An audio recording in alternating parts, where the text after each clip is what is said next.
Preview test. You will listen to 2 lectures and 1 conversation. You will hear each lecture and conversation 1 time. After each listening passage, you will answer some questions about it. You will have 20 minutes to both listen and answer the questions. The questions ask about the main idea and supporting details. Some questions ask about a speaker's purpose or attitude. You may take notes while you listen. You may use your notes to help you answer the questions. Your notes will not be scored. In some questions, you will see this icon. This means you will hear part of the lecture or conversation again. When you are ready, press Continue. Listen to a lecture in a psychology class. How many of you know what pseudo-psychology is?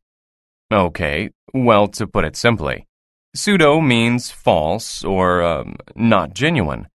So, pseudo-psychology is basically a system of beliefs that sort of resemble psychology. However, it is completely unfounded, like astrology or palmistry. You know, looking at a person's palm and suggesting that the lines there have some sort of meaning. Things like reading your horoscope or getting your palm read. Those are examples of pseudo-psychologies. Anyway, when we talk about pseudo-psychology, you probably wonder why so many people believe it. Are they just gullible? Actually, scientists think that one of the reasons people believe in pseudo-psychology is due to the Barnum effect. What's the Barnum effect? Well, it describes the tendency to believe personality profiles or horoscopes when they are worded ambiguously. Pseudo-psychology got its name from Phineas Taylor Barnum. If the name sounds familiar, you probably recognize him as the famous circus master who believed that a grand circus is one that has a little something for everybody.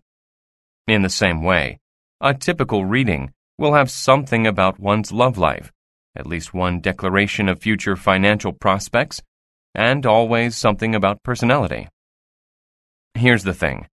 In pseudo-psychology, providing something for everyone means telling people what they want to hear.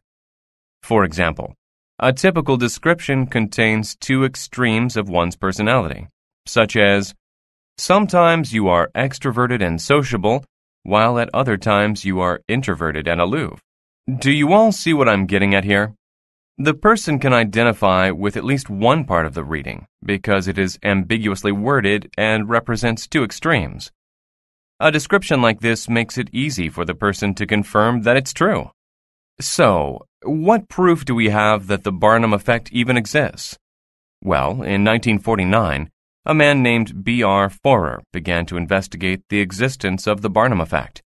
What he did was give 39 undergraduate psychology students a personality test. Without them knowing, they were all given the exact same result, an open-ended reading of their personality's strengths and weaknesses. Next, Forer had them rate the reading on a scale of 0 to 5, with 0 meaning the reading didn't accurately portray their personality at all, and 5 signifying that it was extremely accurate.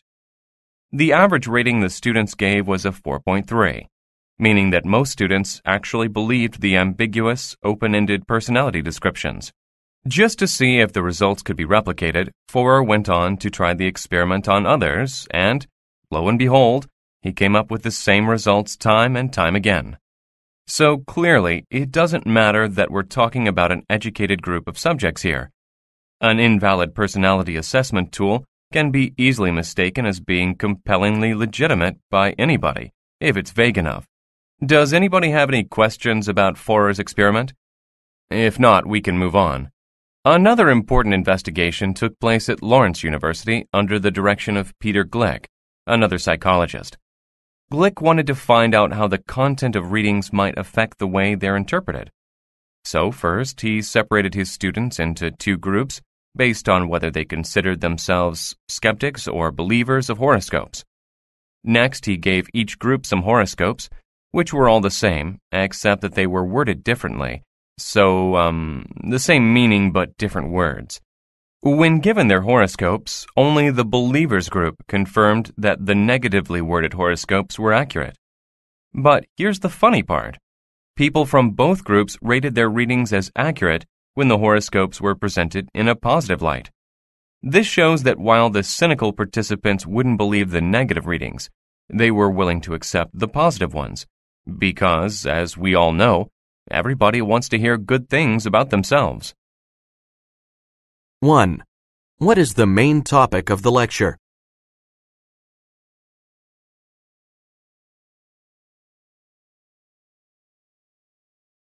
2. Why does the professor mention palm reading?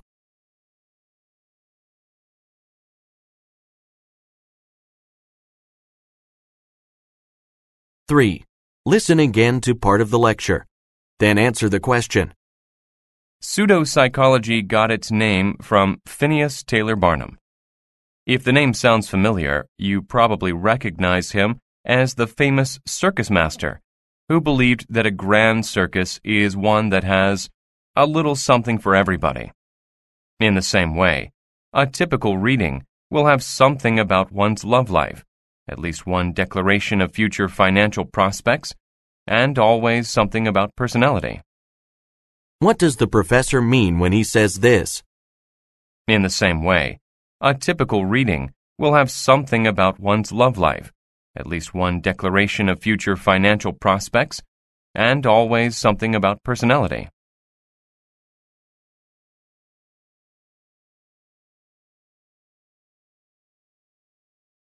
4. Listen again to part of the lecture. Then answer the question. So clearly, it doesn't matter that we're talking about an educated group of subjects here. An invalid personality assessment tool can be easily mistaken as being compellingly legitimate by anybody, if it's vague enough. What is the professor's opinion of people who believe inaccurate readings?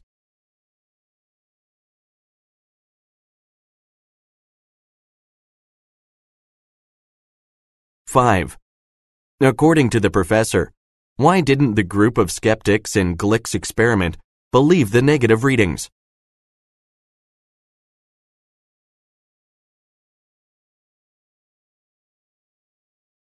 6.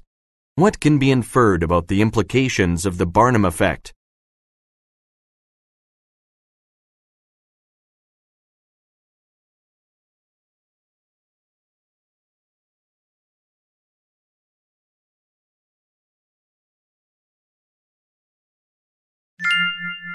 'Listen to a discussion in an art history class.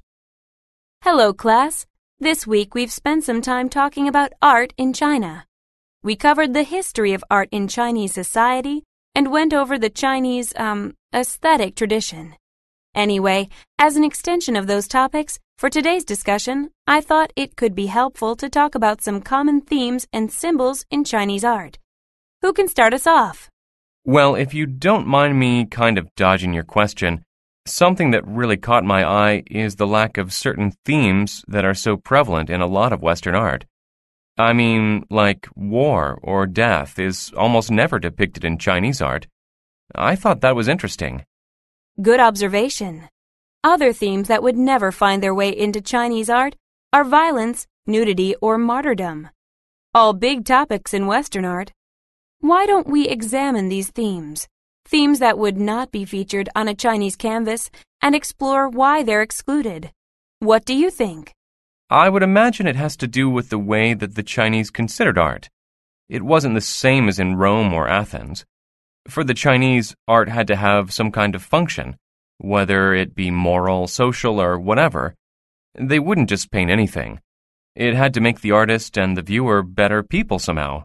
That's absolutely right. So, in a broader sense, what is it about themes like war or death that made them unsuitable for Chinese artists? I think the biggest problem is that it doesn't really give the artist room for symbolic representation. I guess I just mean that most Chinese art is symbolic. It seems to me that depicting a war doesn't afford the artist with the opportunity to paint symbols that represent some kind of bigger understanding about life or death or anything really. Does that make sense? I think that's a good point. It has to do with the way the Chinese conceive art, and you really hit it right on the head when you mentioned symbolism.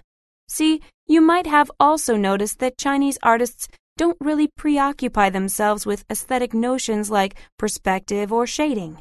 For example, if you look at any early Chinese painting, you'll see that they couldn't have cared less about painting realistic-looking scenes.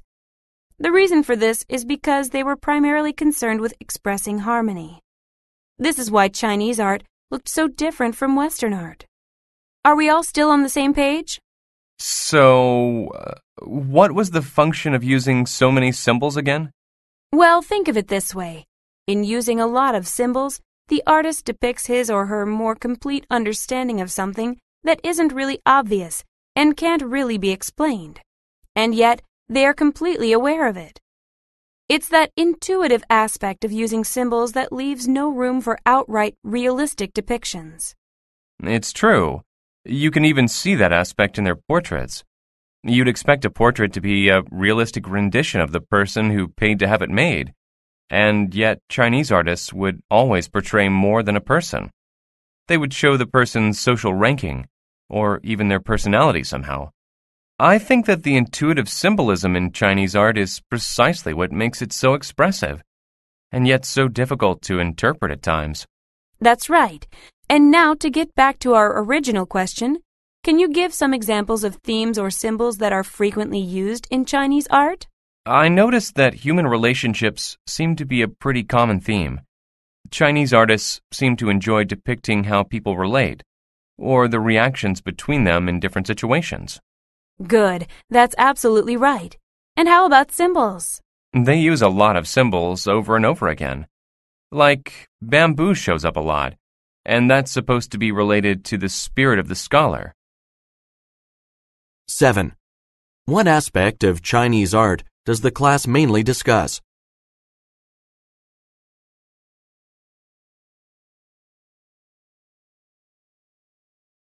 Eight. How could early Chinese art be described?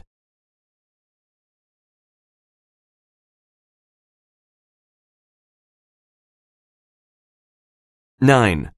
Listen again to part of the discussion, then answer the question. Anyway, as an extension of those topics, for today's discussion, I thought it could be helpful to talk about some common themes and symbols in Chinese art. Who can start us off? Well, if you don't mind me kind of dodging your question, something that really caught my eye is the lack of certain themes that are so prevalent in a lot of Western art. I mean, like war or death is almost never depicted in Chinese art. I thought that was interesting. What can be inferred from the student's response?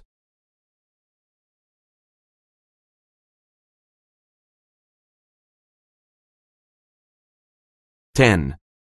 Listen again to part of the discussion, then answer the question. I think that the intuitive symbolism in Chinese art is precisely what makes it so expressive, and yet so difficult to interpret at times. What is the student's opinion of Chinese art?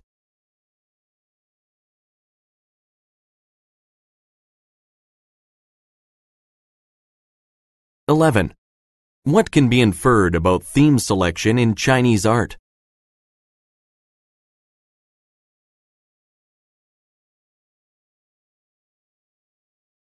12. Why does the student mention bamboo?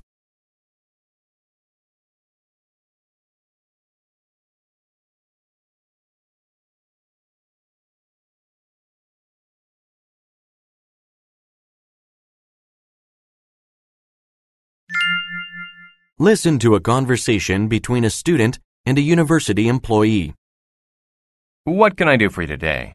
Well, today is the deadline for seniors to change their major. Let me guess. You're a senior, you would like to change your major, and you haven't done so yet. Well, yes. It's just that it's, well, a daunting task. I honestly don't know what to do. Let me help you. What field of study did you initially take interest in? Well, when I got into college, I thought I would study psychology, but I ended up choosing biology as my major.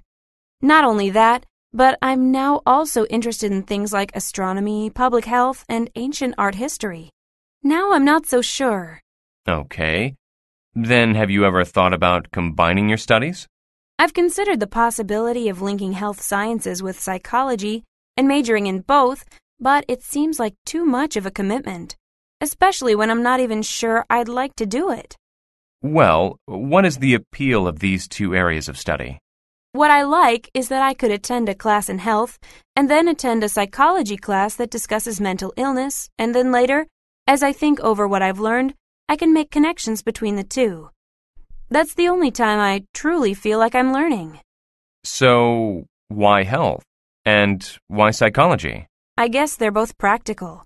I like studying health because I'm interested in how the body functions, and psychology because, well, I can learn about how the mind functions. But if I were to study just one, I would feel that my studies would be incomplete. Well, then it looks as though you're onto something. Health and psychology. You can certainly do a lot with that. Yes, but I'm also interested in so many other things. I feel so overwhelmed. So, when was the last time you felt really intrigued by a subject? Since the beginning of the semester, I'm currently taking an ancient art history class, and I love it. There are two things you should consider. First, do you see yourself studying art history on a long-term basis? Also, think about how long you've been interested in both health sciences and psychology. No, I suppose I don't see myself studying art history long-term. As for health and psychology, I've been thinking about both for a long time, actually. But I hadn't really considered majoring in both until now. Well, let me remind you that what you decide today doesn't determine your future forever. Although you'd have to go through all the paperwork again, you do still have the option of changing your major a second time. That's reassuring. I guess I will do both health and psychology. Something about it feels right. Thanks so much for the advice. 13. What are the speakers mainly discussing?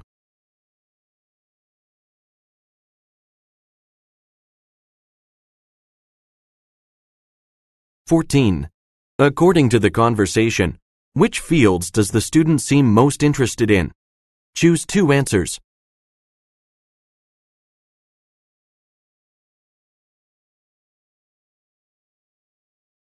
15. Listen again to part of the conversation, then answer the question. I guess they're both practical. I like studying health because I'm interested in how the body functions, and psychology because, well, I can learn about how the mind functions. But if I were to study just one, I would feel that my studies would be incomplete. Well, then it looks as though you're onto something. Health and psychology. You can certainly do a lot with that. What does the man imply when he says this? You can certainly do a lot with that.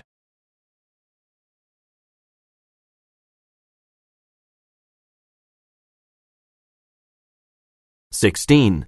What can be inferred about the man's attitude toward the student's interest in art history?